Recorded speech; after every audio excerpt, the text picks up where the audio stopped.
ಮತ್ತೆ ಸುದ್ದಿಯಲ್ಲಿ ಮಳೆ ಹುಡುಗಿ ಪೂಜಾ ವಿರುದ್ಧ ಜೀವ ಬೆದರಿಕೆಯ ದೂರು. ಪ್ರತಿ ದೂರು ನೀಡಿದ್ಲು ಸ್ಯಾಂಡಲ್ವುಡ್ ನಟಿ. ಇದೇ ಈ ಹೊತ್ತಿನ ವಿಶೇಷ. ಪೂಜಾ ಫಜೀತಿ.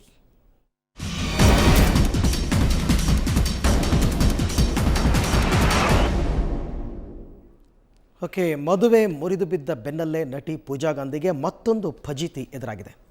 ನಟಿ ಪೂಜಾ ಗಾಂಧಿ ವಿರುದ್ಧ ಬೆಂಗಳೂರಿನ ಸುಬ್ರಹ್ಮಣ್ಯಪುರ ಪೊಲೀಸ್ ಠಾಣೆಯಲ್ಲಿ ಜೀವ ಬೆದರಿಕೆಯ ದೂರು ದಾಖಲಾಗಿದೆ. ಡಾಕ್ಟರ್ ಕಿರಣ್ ಅನ್ನೋರು ಪೂಜಾ ವಿರುದ್ಧ ದೂರು ದಾಖಲಿಸಿದ್ದು, ನನಗೆ ಪೂಜಾ ಮತ್ತು ಪೂಜಾ ತಂದೆ ಜೀವ ಬೆದರಿಕೆ ಹಾಕಿದ್ದಾರೆ ಅಂತ ಆರೋಪಿಸಿದ್ದಾರೆ. ಇನ್ನೊಂದೆಡೆ ಪೂಜಾ ಗಾಂಧಿ ಕೂಡ ಡಾಕ್ಟರ್ ಕಿರಣ್ ವಿರುದ್ಧ ದೂರು ದಾಖಲಿಸಿದ್ದಾರೆ. ಬೆಂಗಳೂರಿನ ಚನ್ನಮ್ಮನಕೆರೆ ಅಚ್ಚುಕಟ್ಟು ಠಾಣೆಯಲ್ಲಿ ದೂರು ದಾಖಲಿಸಿರ್ತಕ್ಕಂಥ ಪೂಜಾ ಗಾಂಧಿ, ಕಿರಣ್ ತನಗೆ ಮಾನಸಿಕ ಕಿರುಕುಳ ನೀಡ್ತಾ ಇದ್ದಾರೆ ಅಂತ ಆರೋಪಿಸಿದ್ದಾರೆ. ಜೊತೆಗೆ ಫಿಲ್ಮ್ ಚೇಂಬರ್ ಹಾಗೂ ಮಹಿಳಾ ಆಯೋಗಕ್ಕೂ ದೂರು ನೀಡೋದಕ್ಕೆ ಪೂಜಾ ಚಿಂತನೆ ನಡೆಸಿದ್ದಾರೆ.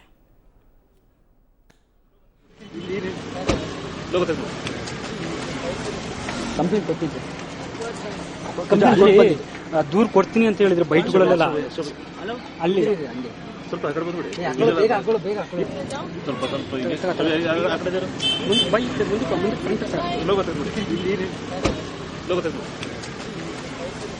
ಕಂಪ್ಲೇಂಟ್ ಕೊಟ್ಟಿದ್ದೆ.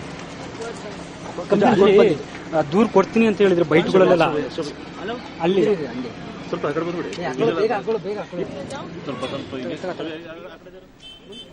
ಮೊನ್ನೆ ತಾನೇ ಒಂದು ಸುದ್ದಿ ಬಂದಿತ್ತು. ಅಂದರೆ ಆನಂದಗೌಡ ಹಾಗೂ ಪೂಜಾ ಗಾಂಧಿ ಅವರ ನಿಶ್ಚಿತಾರ್ಥ ಕಳೆದ ತಿಂಗಳ 25ನೇ ತಾರೀಕಿನಂದು ನಡೆದಿತ್ತು. ಒಂದು ತಿಂಗಳು ಕೂಡ ಆಗಿರಲಿಲ್ಲ. ಆದರೆ ಆನಂದಗೌಡ ಅವರು ನಮ್ಮ ನಿಶ್ಚಿತಾರ್ಥವನ್ನು ನಾವು ಮುರಿದುಕೊಳ್ತಾ ಇದ್ದೀವಿ, ಇದಕ್ಕೆ ಪೂಜಾ ಗಾಂಧಿ ಅವರ ತಾಯಿಯೇ ಕಾರಣ ಅಂತಕ್ಕಂಥ ದಿಟ್ಟಿನಲ್ಲಿ ಅವರು ಮಾತನ್ನು ಹೇಳಿದರು. ಹಾಗಾಗಿ ಪೂಜಾ ಗಾಂಧಿ ಅವರ ಮದುವೆ ಮುರಿದು ಬಿದ್ದಿತ್ತು. ಇದಾದ ನಂತರ ಈಗ ಮತ್ತೊಂದು ಫಜೀತಿಯಲ್ಲಿ ಪೂಜಾ ಗಾಂಧಿ ಅವರು ಸಿಕ್ಕಾಕೊಂಡಿದ್ದಾರೆ.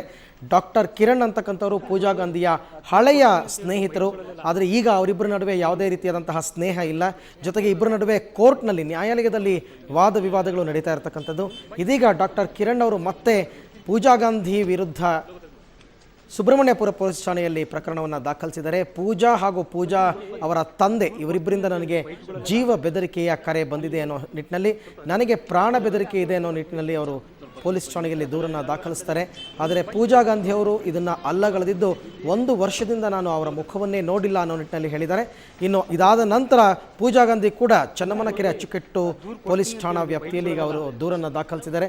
ಡಾಕ್ಟರ್ ಕಿರಣ್ ವಿರುದ್ಧ ದೂರನ್ನು ದಾಖಲಿಸಿದ್ದಾರೆ. ನನಗೆ ಮಾನಸಿಕ ಕಿರುಕುಳ ನೀಡ್ತಾ ಇದ್ದಾರಂತೆ. ಹಾಗೆಯೇ ಫಿಲ್ಮ್ ಚೇಂಬರ್ ಮತ್ತು ಮಹಿಳಾ ಆಯೋಗಕ್ಕೆ ಕೂಡ ನಾನು ದೂರನ್ನು ಕೊಡ್ತೀನಿ ಅನ್ನೋ ನಿಟ್ಟಿನಲ್ಲಿ ಪೂಜಾ ಗಾಂಧಿ ಅವರು ಹೇಳಿಕೆ ಕೊಟ್ಟಿದ್ದಾರೆ. ನನಗೆ ಡಿಫಾಮೇಷನ್ ಮಾಡೋದಕ್ಕೆ, ನನ್ನ ಮೇಲೆ ನನ್ನ ಡಿಫೇಮ್ ಮಾಡೋದಕ್ಕೆ, ಆಮೇಲೆ ನನ್ನ ಮೇಲೆ ರಾಂಗ್ ಅಲಿಗೇಷನ್ಸ್ ಹಾಕೋದಕ್ಕೆ, ಮತ್ತೆ ನಾನು ಅವ್ರಿಗೆ ಥ್ರೆಟ್ನಿಂಗ್ ಕೊಟ್ಟಿದ್ದೀನಿ. ನನಗೆ ಒಂದು ಮೆಂಟಲ್ ಹ್ಯಾರಸ್ಮೆಂಟ್ ಕೊಡೋದಕ್ಕೆ 506 and 509 IPC ಆಕ್ಟ್ ಅಲ್ಲಿ ಅವ್ರ ಮೇಲೆ ಕೇಸ್ 509.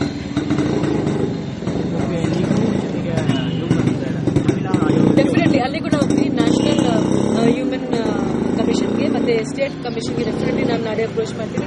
ಫಿಲ್ಮ್ ಚೇಂಬರ್ ಅಲ್ಲಿ, ನಮ್ಮ ಆರ್ಟಿಸ್ಟ್ ಅಸೋಸಿಯೇಷನ್ ಎಲ್ಲ ಕಡೆ ನಾನು ಕಂಪ್ಲೇಂಟ್ ಮಾಡಿಸ್ತೀನಿ. ಇನ್ನು ಪೂಜಾ ಫಜೀತಿ ಕುರಿತಂತೆ ಮತ್ತಷ್ಟು ಮಾಹಿತಿಯನ್ನು ಕೊಡ್ತೀವಿ, ಮತ್ತಷ್ಟು ವಿವರಗಳನ್ನ ಕೊಡ್ತೀವಿ ಒಂದು ಪುಟ್ಟ ಬ್ರೇಕ್ನ ನಂತರ.